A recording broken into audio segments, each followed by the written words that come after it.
समुद्र के नीचे क्या है। दोस्तों, आपके सामने दो पिक्चर हैं, जहां एक तरफ हमने अंतरिक्ष की गहराई में 93 अरब प्रकाश वर्ष तक गोता लगा लिया है, लेकिन वहीं पृथ्वी पर मौजूद समंदर की गहराई में हम आज भी नहीं जा पाए हैं। आखिर क्या है समुद्र की मिस्ट्री? ऐसा क्यों है कि हम मंगल की जमीन के बारे में ज्यादा जानते हैं और समुद्र को सिर्फ 5% ही जान पाए हैं? हम आज सूरज को छू पा रहे हैं, लेकिन समंदर के अंदर नहीं जा पा रहे। ये सवाल समुद्र को काफी रहस्यमयी बनाते हैं। समंदर की दुनिया में कौन से राज दफन हैं, जिन तक हम नहीं पहुंच पाए हैं? समुद्र कितना गहरा है? समुद्र का अंत कहां होता है? और सबसे इम्पोर्टेंट सवाल, आखिर समुद्र के नीचे क्या है? जानने के लिए चलते हैं समंदर की दुनिया की एक सैर पर। समुद्री सतह से 40 मीटर नीचे तक की गहराई तक स्कूबा डाइवर्स को जाना अलाउ होता है और इसके आगे 100 मीटर तक की गहराई तक डीप सी डाइवर्स गोता लगा सकते हैं। लेकिन इस गहराई पर पानी का प्रेशर बढ़ जाता है। अगर सावधानी ना बरती जाए तो शरीर के अलग अलग हिस्सों पर चोट आ सकती है। लेकिन इसके बाद भी हर्बर्ट निच ने 214 मीटर की गहराई तक डाइव करके वर्ल्ड रिकॉर्ड कायम किया था और हर्बर्ट ने ये रिकॉर्ड सिर्फ एक सांस में कायम किया। समुद्र में और नीचे जाने पर 332 मीटर की गहराई तक स्कूबा डाइविंग का वर्ल्ड रिकॉर्ड मौजूद है, जो इजिप्ट से ताल्लुक रखने वाले अहमद गबर ने बनाया था। यहाँ से 443 मीटर की गहराई समुद्र सतह से इतनी नीचे है कि यहाँ तक न्यूयॉर्क की एम्पायर स्टेट बिल्डिंग भी डूब जाएगी। इससे नीचे 500 मीटर गहराई में हमें ब्लू व्हेल देखने को मिलती है। इसका वजन 150,000 किलोग्राम होता है। समंदर में हम जैसे जैसे नीचे चलते जाते हैं, हमारे ऊपर पानी का वेट वैसे वैसे बढ़ता जाता है। इस वजह से समुद्र में आगे बढ़ना मुश्किल होता है। आगे चलते चलते समुद्र के पानी का प्रेशर इतना बढ़ जाता है कि ब्लू व्हेल भी इस गहराई से नीचे नहीं जाती। वहीं समुद्र में अमेरिकन सी वुल्फ सबमरीन भी 500 मीटर के नीचे नहीं जा सकती। इससे आगे 535 मीटर नीचे वो गहराई है जहां तक एम्परर पेंगुइन्स समुद्र में एक सांस में 20 मिनट तक गोता लगा सकती हैं। पेंगुइन्स की हड्डियां समुद्र के इस प्रेशर को झेल सकती हैं। समुद्र के नीचे इससे और आगे 830 मीटर नीचे इस गहराई तक बुर्ज खलीफा भी डूब जाएगी।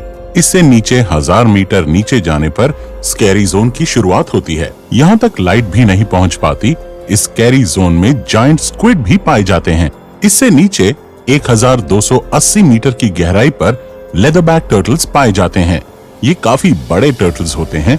इनका वजन 700 किलोग्राम होता है।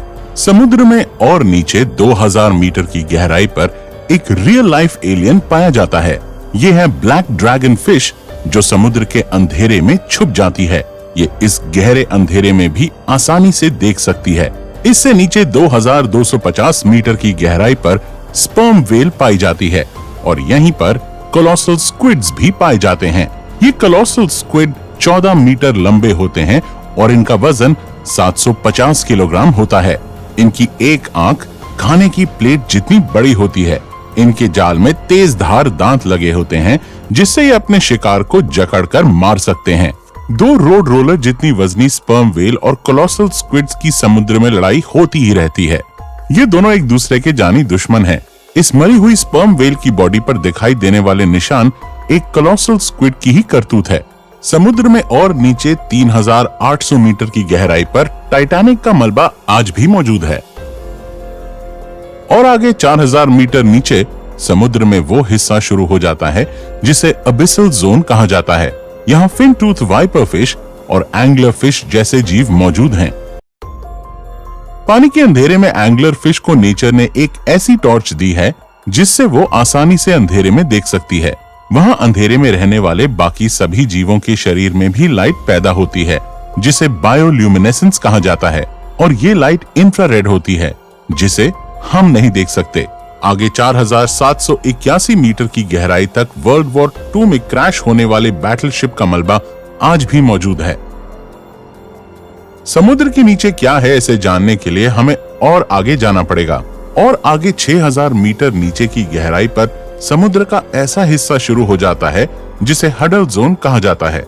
यहाँ वाटर प्रेशर एक इंसान पर जंबो जेट रखने जितना होता है। इससे 6500 मीटर की गहराई तक यूएस नेवी की रिसर्च सबमरीन ही जा सकती है, जिसे DSV एल्विन कहा जाता है, और ये वही सबमरीन है जिसने टाइटैनिक को खोजा था। और इससे आगे 8,848 मीटर की गहराई वो पॉइंट है जहां तक माउंट एवरेस्ट भी डूब जाएगा, लेकिन इससे भी आगे जाने का रिकॉर्ड बनाया था 1960 में डॉन वॉल्श और जैक स्पिकार्ड ने। ये 10,916 मीटर की गहराई तक गए थे।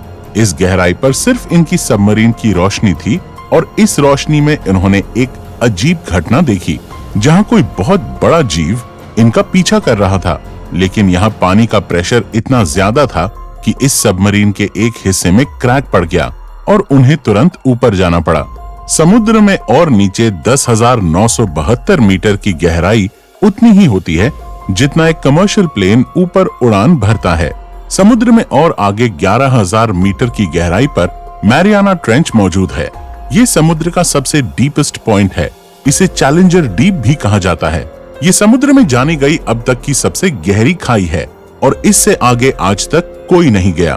समुद्र की इस गहराई में कई भयानक राज दफन हैं। जब एक बार एक अंडर वाटर टेस्ट व्हीकल को यहाँ पर 11 किलोमीटर नीचे भेजा गया, तो उस व्हीकल को किसी पावरफुल जीव ने काफी मजबूती से पकड़ लिया था, और काफी जोर लगाने पर भी इसे लोग नहीं छुड़ा पाए। पर कुछ देर बाद उस भयानक जीव ने इसे छोड़ दिया। लेकिन जब इस व्हीकल को ऊपर लाया गया, तो इस पर लगे निशान देखकर रिसर्चर्स के होश उड़ गए, क्योंकि ये निशान किसी और के नहीं बल्कि दुनिया की सबसे बड़ी शार्क मेगालोडन के थे। माना जाता है कि समुद्र की गहराइयों में कुछ भयंकर जीव आज भी मौजूद हैं, जिन्हें हम नहीं खोज पाए हैं। उन्हीं में से एक भयानक जीव मेगालोडन शार्क है, जो लाखों साल पहले लुप्त हो गई थी। हो सकता है कि ये शार्क आज भी यहाँ मौजूद हो। समुद्र के नीचे कई तल क्षेत्रों में अनेक जगह एक्टिव वोल्केनोज भी हैं, जिनसे लावा निकलता रहता है। ऐसे गर्म इलाकों में भी कई बार कुछ शार्क्स को देखा गया है, और ये वैज्ञानिकों के लिए भी एक रहस्य है कि लावा उगलने वाले डीप सी वोल्केनोज के पास कुछ शार्क्स कैसे जिंदा रह सकती हैं। हम समुद्र में नीचे मैरियाना ट्रेंच में पहुंच चुके हैं। ये अब तक एक्सप्लोर किया गया समुद्र का सबसे डीपेस्ट पॉइंट है, जिससे आगे तक कोई नहीं जा पाया है। अभी तक हमने समुद्र के 5% हिस्से को ही जाना है, पर एक सवाल अभी तक बना हुआ है कि आखिर समुद्र के नीचे क्या है। अगर आप सोच रहे हैं कि समंदर के नीचे कोई विलुप्त सभ्यता, विलुप्त शहर या सोने चांदी के सिक्के मिल सकते हैं, तो आप गलत हैं।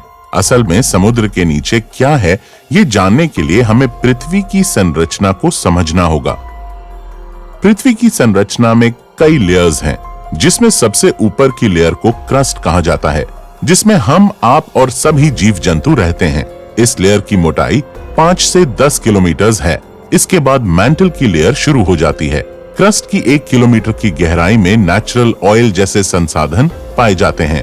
पृथ्वी के इतिहास में जब एक बार समुद्री जीव खत्म हो गए थे, तो समुद्र की तल क्षेत्र में उनकी डेड बॉडीज लाखों साल तक डिकम्पोज होकर नेचुरल ऑयल में तब्दील हो गई थी।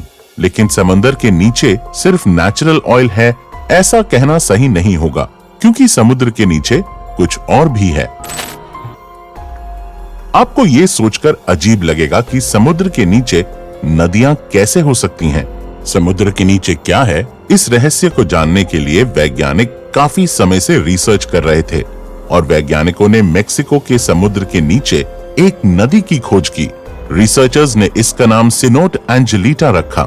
ये नदी कई जगह समुद्र के नीचे 115 फीट तक भी बहती है, लेकिन इस नदी का पानी पीने लायक नहीं बल्कि खारा है। इसी नदी की तरह ब्लैक सी के नीचे भी दुनिया की 6ठी सबसे बड़ी नदी मिली थी, जो समुद्र में 100 फीट नीचे बहती है। इस नदी की रफ्तार 6 किलोमीटर प्रति घंटा है। वैज्ञानिकों के अनुसार सालों साल से मौजूद इस पानी को सूरज की रोशनी और समुद्र की लहरों की वजह से गति मिलती है, जिस वजह से ऐसी नदी बहती है। समुद्र के नीचे नदी कैसे बह सकती है, ये जानने के लिए वैज्ञानिक खोज करने लगे, तो पता चला कि समुद्र के नीचे नदी बहने के लिए धरती का घूमना, समुद्र के पानी का घनत्व यानी डेंसिटी और टेम्परेचर जिम्मेदार होता है। समुद्र में सूरज की रोशनी सब जगह अलग अलग टेम्परेचर क्रिएट करती है, और साथ ही पृथ्वी के लगातार रोटेशन की वजह से समुद्री सतह पर छोटी छोटी वाटर करंट्स पैदा होती हैं, जिस वजह से समुद्र के नीचे भी नदी बहने लगती है। समुद्र के नीचे इस तरह पैदा होने वाली सबसे बड़ी नदी को गल्फ स्ट्रीम या गल्फ धारा के नाम से जाना जाता है। ये नदी इतनी बड़ी है कि अगर दुनिया की सभी नदियों का पानी भी मिला दिया जाए तो भी ये इस नदी के पानी से कम होगा। इस धारा में घूमने वाले पानी को अंतरिक्ष में मौजूद सैटेलाइट से भी आसानी से देखा जा सकता है। दोस्तों, समुद्र के नीचे क्या है, इसके कुछ रहस्य समुद्र के बाकी 95% हिस्से में दफन हैं। और हम जानते हैं कि हमने अब तक समुद्र के सिर्फ 5% हिस्से को एक्सप्लोर किया है। ऐसे में समंदर की दुनिया हमारे लिए हमेशा रहस्यमयी ही बनी रहेगी। साइंटिस्ट्स के अनुसार समुद्र के नीचे की दुनिया में कई नए विचित्र जीव प्रजाति भी मौजूद हो सकते हैं, जैसे कि जायंट ट्यूब वर्म्स और वैम्पायर स्क्विड। इसके अलावा समुद्र के नीचे कई नए ऑयल रिसोर्सेज, मिनरल्स वगैरह भी मौजूद हो सकते हैं जो हमें इकोनॉमिकली स्ट्रॉन्ग बना सकते हैं। साथ ही समुद्र की दुनिया में हो सकता है कि कुछ प्राचीन सिविलाइजेशंस के सबूत भी मौजूद हों जो अब तक हमारे नोटिस में ही ना आए हों। ऐसे में आपको क्या लगता है कि समुद्र के नीचे बाकी बचे इस 95% हिस्से में क्या हो सकता है? कमेंट्स में हमें जरूर बताइएगा। मैं मिलता हूं आपसे किसी अगले वीडियो में। तब तक keep watching our videos and keep exploring.